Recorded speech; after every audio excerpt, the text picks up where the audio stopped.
नमस्कार सबैमा। स्वर्णिङ वाग्ले सर जसले तनहुँ जिल्ला क्षेत्र नम्बर 1 बाट चाहिँ एउटा राम्रो उम्मेदवार पाउनुभएको छ। उहाँको जितको हासिल सँगसँगै उहाँले केही प्रस्तावहरू सोसल मिडियामा हाल्दै गरेको देखियो।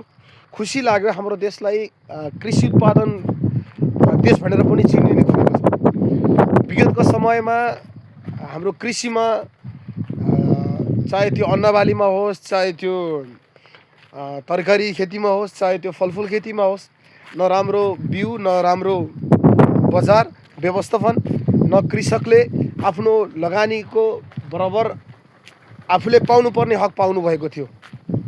यो सबैलाई थाहा नै छ।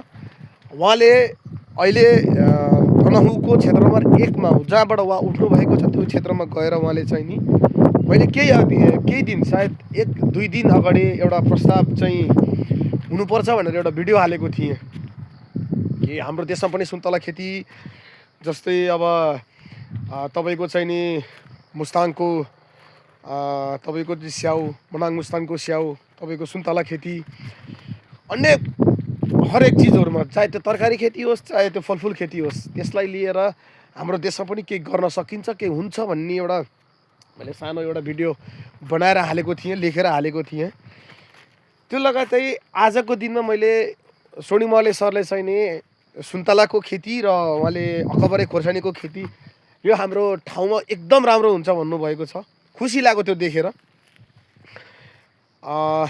सबैजनालाई म यो पनि भन्न चाहन्छु कि हाम्रो दोलखा जिल्लामा पनि सुन्तला एकदम राम्रो खेती हुन्छ। जो वर्षेउनी त्यहाँको कृषकहरूले धोरथेर आफ्नो ठाउँमा छ, तर उहाँहरूले बजारमा पठाइराख्नु भएको छ, बजारमा गइरहेको छ।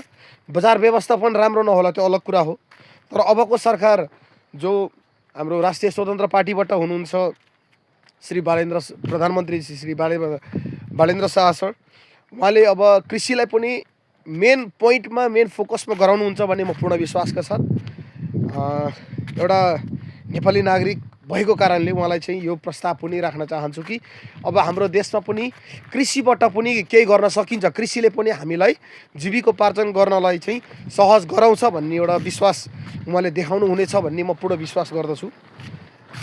अब सुन्तला खेती मात्रै नभइकन हामी युरोपमा छौँ। युरोपमा धेरै चिजहरू देखिएको छ।